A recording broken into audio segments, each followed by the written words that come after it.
Hello, good day and welcome. Today we're going to be solving NECO 2019 Mathematics Past Question, question 46.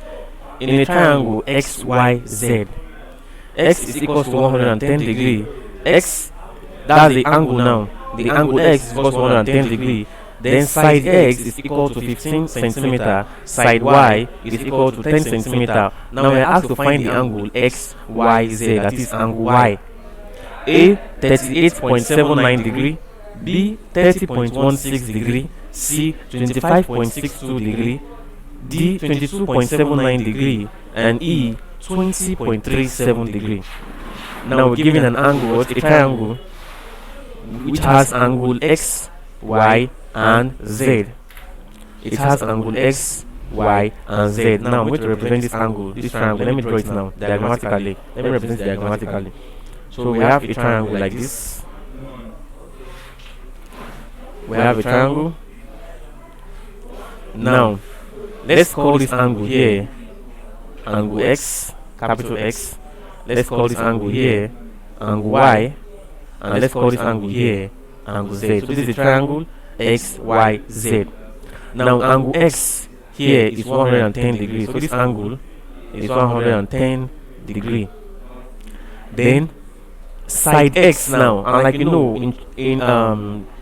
in geometry or trigonometry, this side opposite the angle, we carry what the corresponding mark for that side. Now this angle here is what angle X, so therefore this side which is opposite to this angle will be the what will be the side X, and it is equals to what 15 centimeter. Now this is angle Y, so therefore this side we carry what we carry the side Y because it's opposite to the angle, and here we say Y is equals to what Y is equal to 10 centimeter, which is given to us. Now we are asked to find what angle XYZ, that is angle Y. We are asked to find this angle Y, which is the unknown. And now there are two ways of solving for angles or sides. It's either we use the sine rule or we use the cosine rule. But now there are conditions when using this rule. Sine rule is used when the two sides are given to you and you are asked to to find an angle. Two sides is given and an angle is given, but you are asked to find one angle.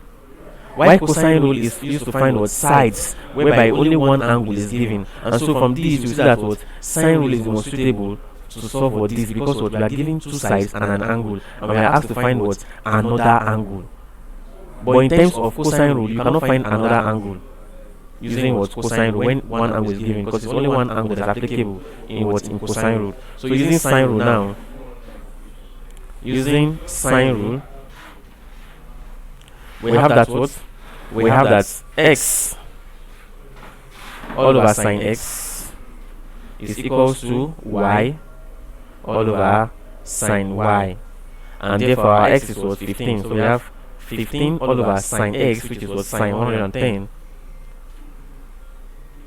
is equals to y, which is 10 centimeter, all over sine y. So from this, when you cross multiply, you have that we'll have that 15 sine y is equals to 10 sine 110 degree, and so sine y is equals to 10 sine 110 degree all over 15. So sine y is equal to, now 10 sine 110 degree will give us 9.3969 all over 15, and this will give us 0.6265. 0.6265. But we are asked to find y. Now to find y, since sine y is equal to 0.6265, we now say y is equal to sine inverse. Y is equal to the sine inverse of 0.6265, and this is equals to 38.79 degree. 38.79 degree, which is the value for angle y. So angle y is equals to 38.79 degree, and this is option A. Thank you very much. Please ensure to subscribe to our channel for more videos.